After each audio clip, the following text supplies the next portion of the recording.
Hi there, everybody. Yep, I went live just a minute early. I'll wait for people to get on if anybody's going to get on and join me. Just kind of going through a box right now. Got it messed up here.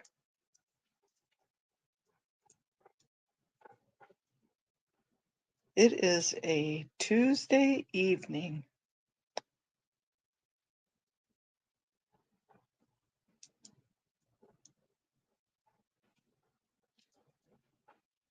I will wait. Hey, Sir Crepitus. You are following me around today? Oh my gosh, I'm going to tell your wife. How is your wife doing? She feeling better? Are you feeling better?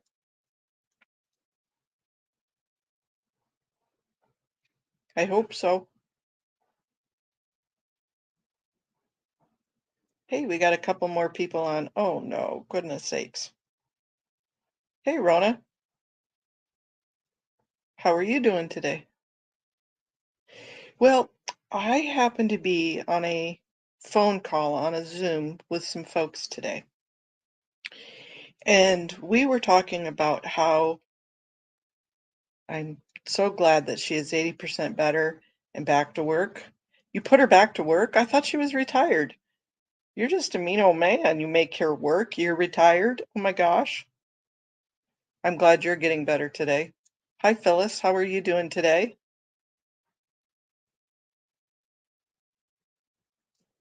Depending on what part of the world you're at, it's evening here. I'm getting ready to munch on some supper. And you guys are just getting ready, listening in. Thank you, Queens. Yeah, I'll give it just a second or two here. That way I don't have to start from the beginning. Just kind of going through. I don't know if you can see. Here, I'll put it up closer to the thing here.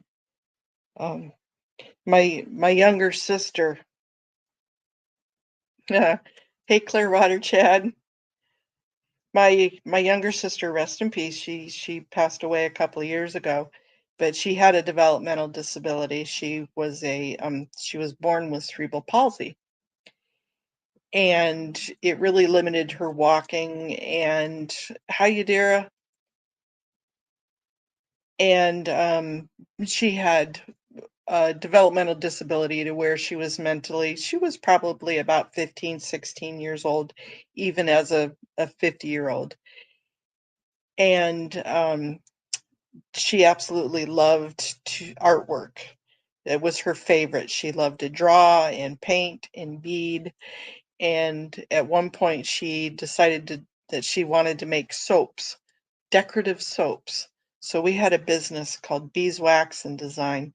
Anyways, long story, but I was sitting here going through some of the stuff. Anyways, earlier, I was on a Zoom call with some folks, and they said, we would love not only to hear about disability, but your wisdom in disability and how it really relates to people coming from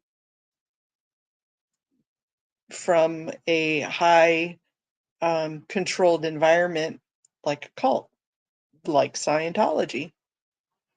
And I said, I've got a lot of resources and I've had a lot of experience with it. So I'm going to put together. Hey, Jen Wow. Jen Wow is here. Have no fear. Jen Wow is here.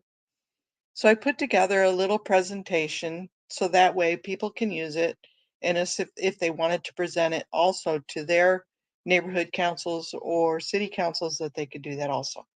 So I want to start off with, hey, love Maddie, what is a disability? And I'm going to use the ADA definition because it's the most general. I'm going to pull up mine also here because I can't see that little bitty screen. So I know you're not supposed to read what's on the screen, but I am going to read so that way if somebody's listening, they can hear what we're talking about. The ADA defines a person with a disability as a person who has a physical or mental impairment that substantially limits one or more major life activity. It's kind of all of us at this age, right? This includes people who have a record of impairment, even if they don't currently have a disability, such as cancer, Some people that have had cancer in the past may have recurring or chronic issues related to the cancer. Now they're cured from cancer, but they still have those issues with the chronic impairments. It also includes individuals who do not have a disability, but are regarded as having a disability, such as facial scars or burns. I have many friends that have facial disfigurements and they're treated like they have a disability. And it's just, maybe it was from birth, maybe whatever, but they're really not disabled and they have nothing wrong with them. But either by employment or discrimination, they're treated as they do have a disability. So those are the three areas of what is a disability. Go to the next page. We are going to go to the next page. We have the types of disabilities. You have a physical, which is your obvious ones, para or quadriplegic, an amputee, somebody with neuropathy, somebody with shoulder injuries, leg injuries. Those are all hand injuries. Those are all physical disabilities. You have your sensory, your visual and hearing. Cognitive, which is your traumatic brain injuries, people with cerebral palsy. Traumatic brain injuries could be from anoxic, um, where they had oxygen deprivation. It could be from an accident. It could be from a sports injury. Those are all traumatic brain injuries. Mental illness could be anxiety, severe anxiety, PTSD, PTSI, bipolar. There's a whole limit. There's a whole bunch of mental illnesses. Alcoholism. Alcoholism was written into the Americans with Disabilities Act because the person that happened to be doing and writing the legislation happened to be an alcoholic and she wanted to be in. So they put in alcoholism, past or present, and drug addiction. But in the drug addiction, you cannot be currently an illegal user. So those are just a little bit of a caveat on that. Any questions while I go ahead? I do have it to where I can see the questions, but if you type question, that helps me out a little bit. I just messed up my whole screen doing that. Sorry about that. Okay, how the heck do I get it back to? Well, there we go. I messed up. Don't hide chat. Show chat. Exit full screen. Grr. Open my screen up all the way. There we go. You got to have some technical difficulties, right? There we go. Chad hit the like button. Thank you, Chad. I appreciate it. Hey, reconnecting.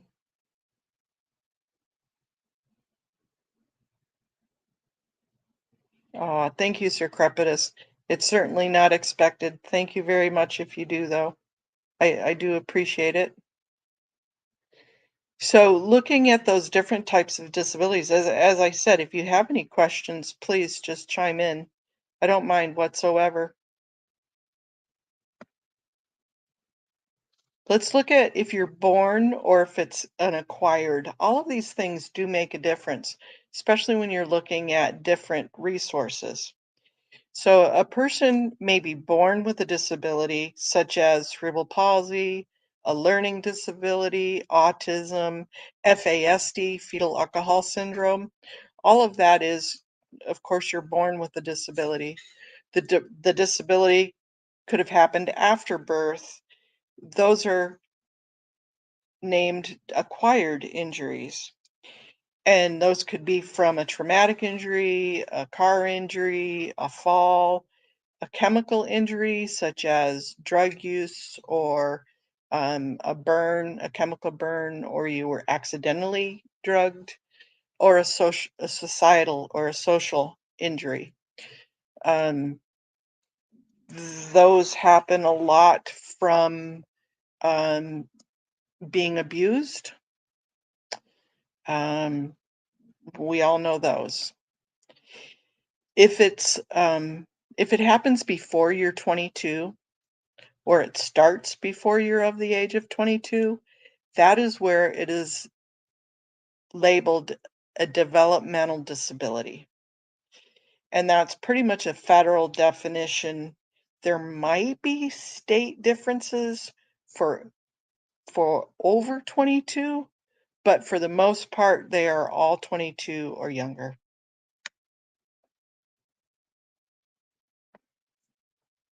So what is a major life activity? That's what I had read in the very first paragraph, is any impairment that affects a major life activity.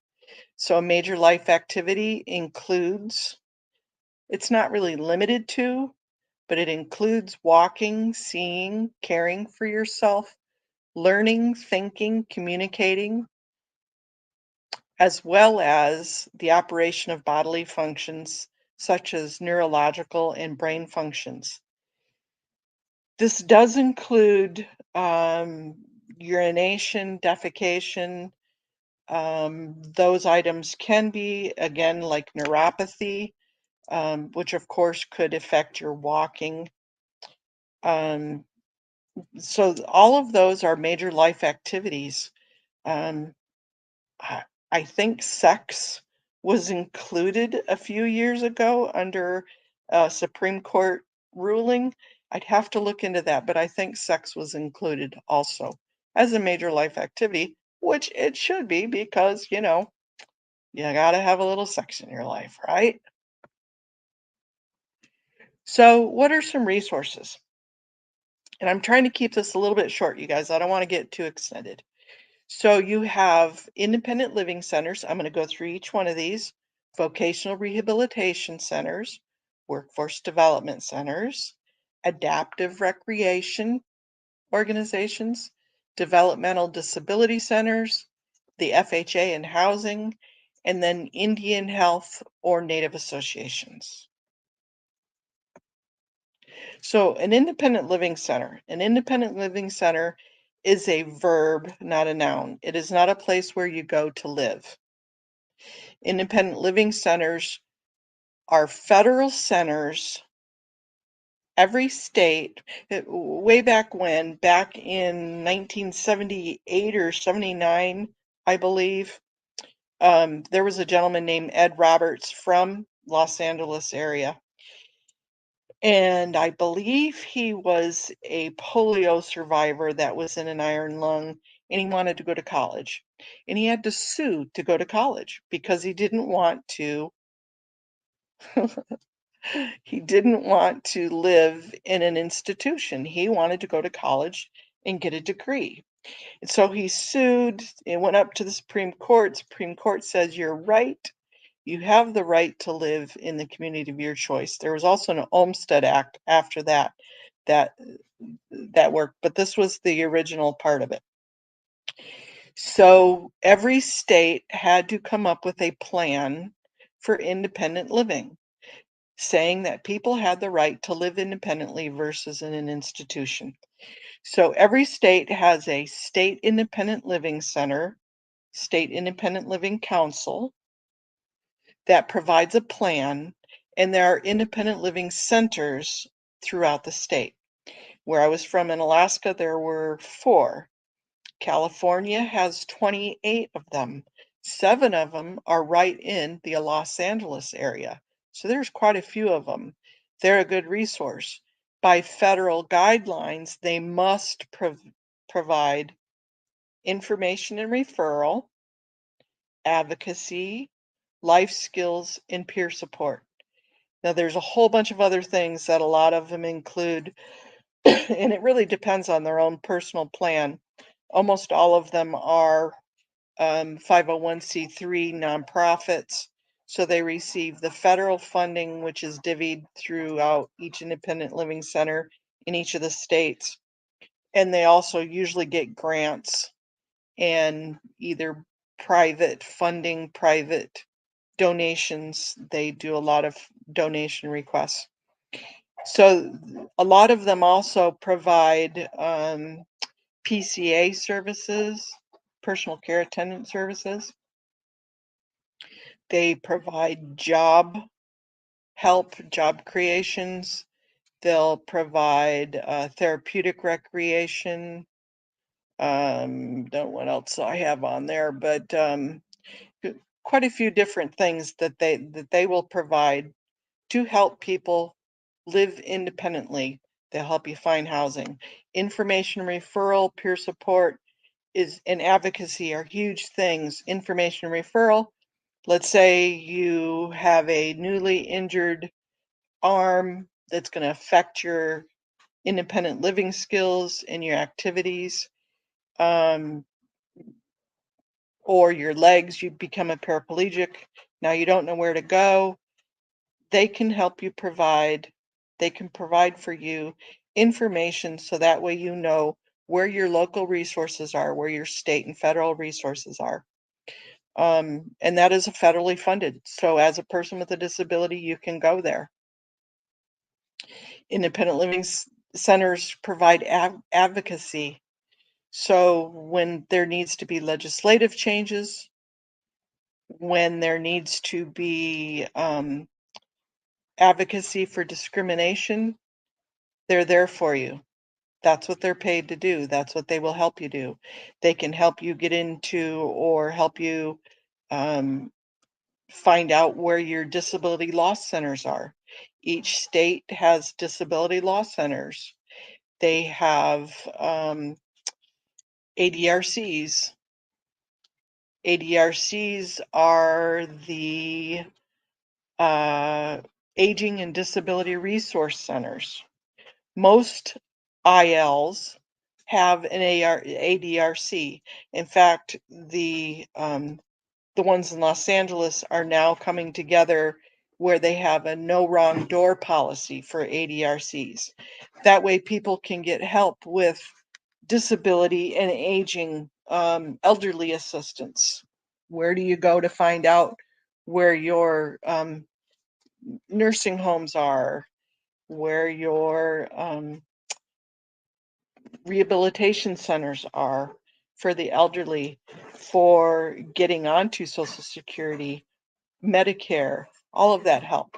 So ADRCs are huge in the independent living world.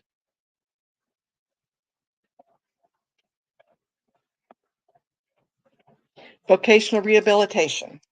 This is a huge one. I'll disclose, I happen to use vocational rehabilitation.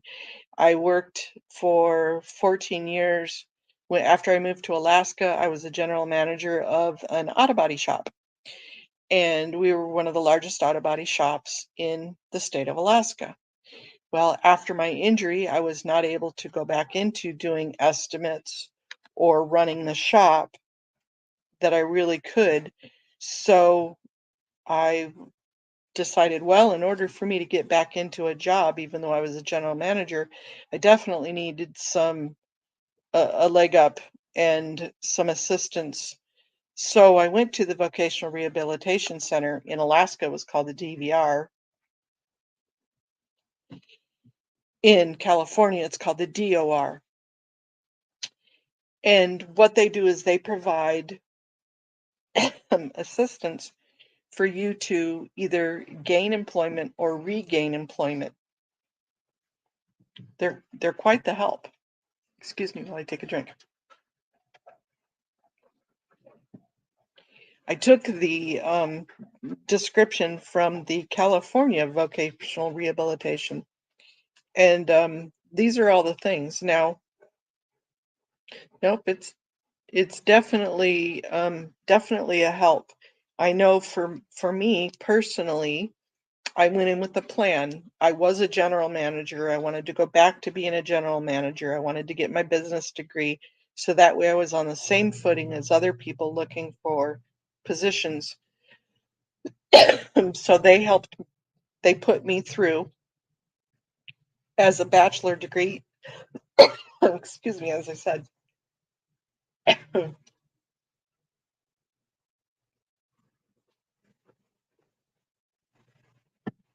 And unapologetically, they did help me with a few things that I needed on the way to keep me in my plan and my goal. My goal was to get my bachelor's degree. My plan was to I actually went online so that way I didn't have to go. They will pay for regular bricks and mortar college also. In fact, that's preferable. But they did help me. They paid. Yeah, I think so too. No, my son's making a pizza in there, and the smoke is getting to me. So they helped me with that. They did help me. I needed to get some glasses because I didn't have insurance at the time. Once you apply for Medicare or apply for Social Security disability, once you have that resource, even though you're getting the funding, it still takes 2 years to get on Medicare. You have a 2-year waiting time. So I didn't have insurance for quite a while. Um, but they did help. They helped me with that. They helped me get into a better wheelchair. They helped me with my books and my schooling. Um, at one point, I had to pay. I finally did get my hand controls on my vehicle. They helped me pay portion of my hand controls. It was quite nice. I have very many friends that have gone through it. I have a friend right now going through it. She is getting her associate's degree. They're helping her with different areas of her life. Vocational rehabilitation is a federal program, and it's definitely something to look into. One of our dear friends that um, that I talked to recently, you know, they need help getting um, mobile supplies for themselves, and that's certainly a way for them to get in there. You can find this information either through the Independent Living Center or the vocational rehab or vice versa.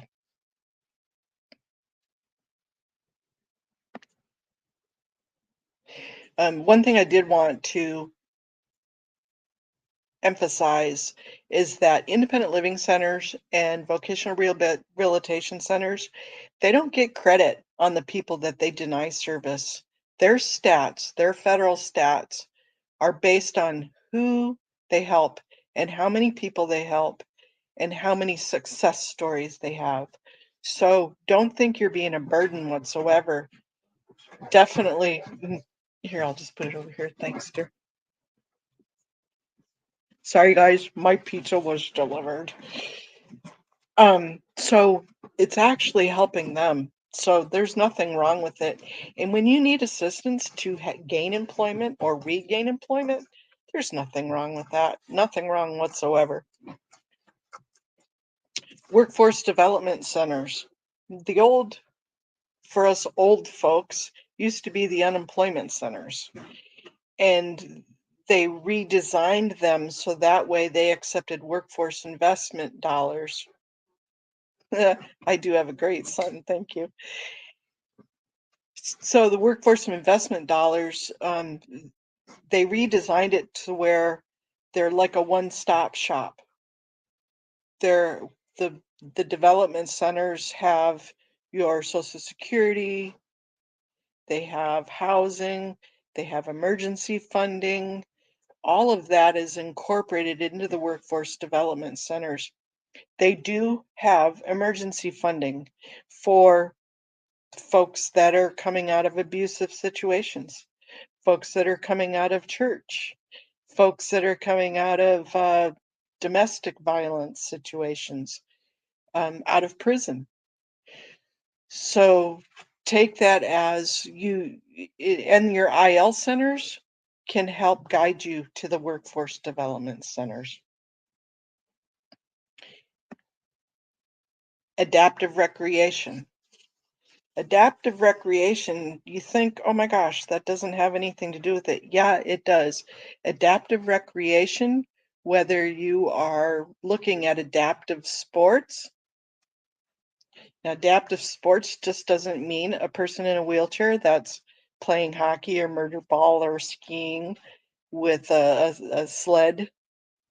It also means people that have traumatic brain injuries or anxiety disorders. Adaptive recreation could be that you go help your anxiety disorders. It helps you get out of the house. So that's a huge thing. Therapeutic recreation, arts, crafts, puzzles, reading clubs, all of those are designed to help people with disabilities. So I didn't put any of them on there because there are just so many of them. Each state has so many of them. Los Angeles has page after page after page after page of adaptive recreation. Fun time, I was down in San Diego one time for a conference for business, and they were having an adaptive sailing event, and I got to go out on an adaptive sailing. Oh my gosh, that was a hoot. That was fun. That was incredible. I've been on adaptive fishing adventures up in Alaska, out halibut fishing, and by golly, you know what? I actually got to skate with the Chicago Blackhawks one time. That was so much fun. I actually played sled hockey, and our coach for the sled hockey team in Alaska happened to be on the Paralympic team for sled hockey. And Paralympics is the same as regular Olympics, it just happens to be adaptive. And he had moved back to Chicago. I was there visiting them, and they happened to have a practice night. So I got to get into a sled, and there were several guys from the the Blackhawks, the real Blackhawks, that jumped into sleds to play, and so I got to get out and skate with the Blackhawks. That was kinda cool. Now, I was the suckiest player ever, and when I fell over, people had to actually pick me up, but, whatever. It was a blast. It was fun. So, adaptive recreation helps you get back into the community and stay in the community, and, is a huge and a lot of places have equipment you can loan or use, or they have financing and grants. But Challenge Alaska, which happened, or Challenge Alaska, the let me look here. Oh, Challenge Athletes happens to be a program where you can apply for a grant for either recreation or competitive programs. And this is a pretty cool thing. I know I have a three-wheel bike, a race bike that I have through them. So that's pretty cool. Developmental disability centers. I didn't put a lot on here. There are so many levels. If you have a child with a developmental disability, I'm sure you know a lot of the centers that are available. And they range from everything from outpatient to residential treatment centers. And that's a whole level um, of a program that I could get into that. FHA and housing. Um, each state has Section 8 housing and Section 8 vouchers. Section 8, there's a difference. Section 8 housing are usually low income apartments or fourplexes or triplexes that accept Section 8, and they are the unit themselves. Section 8 vouchers. Every state has Section 8 vouchers you can apply for. And people with disabilities, depending on whatever disability you have, can apply for a voucher to where you use that voucher to go rent somewhere It could be anywhere that will rent to you, and it is mobile. Your Section 8 voucher is mobile, where the Section 8 housing is a unit that is a Section 8. Section 8 voucher you take with you. So it is malleable. And also, Section 8 vouchers can be used for home ownership depending on your state. So if you are a person with a disability that applies for a Section 8 voucher, in some states, you can use them to purchase a home for your house payments every month. So there's a lot going on with that. So that is my disability resource presentation. I would like to open it up to any questions that anybody has. I'm going to go ahead and turn that off, and I'm going to put me full, because here I am.